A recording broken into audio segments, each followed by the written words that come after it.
জনাব সাবেক এমপি জননেতা জনাব মোহাম্মদ আলী সরকার।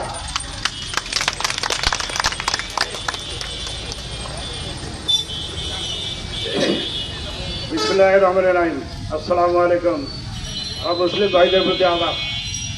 আজকে মানে তাৎক্ষণিক এটা আমাদের কর্মসূচি বলতে হবে, প্রোগ্রাম আমাদের ছিল না। আমাদের কাছে একটা তথ্য ছিল এখানে একটা বিশৃঙ্খলা হইতে পারে, যার কারণে আমরা এখানে আশ্রয় নিয়েছি, অন্য কিছু না।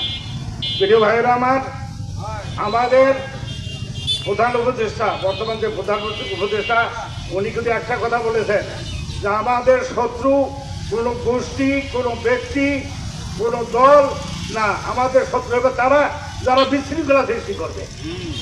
এই জিনিসটা আমাদের সবাইকে মনে রাখতে হবে। আমাদের স্বাধীন হওয়ার পর থেকে এই গত এই ইয়ার আগ পর্যন্ত গতকাল যে ইনশাআল্লাহ সেরকম কোনো বিশৃঙ্খলা হয় নাই। আমি আশা করব আপনারা ধৈর্য ধরবেন, যার কর্ম সেই ফল সে পাবে। আল্লাহর কথা, কোরআনের কথা, হাদিসের কথা। এখানে আমাদের বিশৃঙ্খলা করার পরেও নাই। যারা এখন তত্ত্বাবধায়ক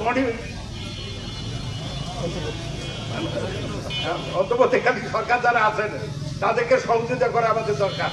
আমরা সেই সহযোগিতা করব। এখানে তার প্রতিনিধি এখন ওই যে ইউনো সাহেব আছেন, থানার ওসি আছে, ডিসি সাহেব আছে। আমাদের কোনো তথ্য থাকলে আমরা তাদের কাছে দেবো। আমরা কোনো রকমের বিশৃঙ্খলা করবো না, আইন হাতে তুলে দেবো না। আর একটা কথা, একটা গুজব বলে কাল আমার ভাগ্নে অ্যাডভোকেট বাইজিৎ ফোন করি বলতেছে, মামা বদরগঞ্জে একটা গুজব। কি গুজব? আপনি নাকি 15 লাখ টাকা দিয়েছেন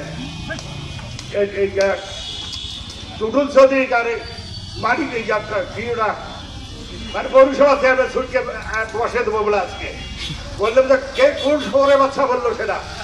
মামা উত্তেজিত হইলেন, কার 5-7টা নাম, একটা একটা করে নাম পাও আর আমি লিখতেছি। আর 2 ঘন্টা পরে যাই এসব সালাম আমার কাছে কাঠার কাছে বাঁধি পিটাচ্ছে মানুষ।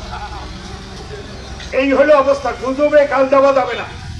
আর আপনাদের ধৈর্য ধরতে হবে। আমি আমার বক্তব্য শেষ করলাম। আমাদের যে শহীদদের রক্তকে, যে রক্তকে বিধাতে দিয়ে দেওয়া যাবে না, এই রক্তকে ধারণ করে আগামী দিনে আমাদের পথ চলতে হবে। এই আশাবাদ ব্যক্ত করে আমি আমার বক্তব্য শেষ করলাম। আল্লাহ হাফেজ, সবাইকে ধন্যবাদ।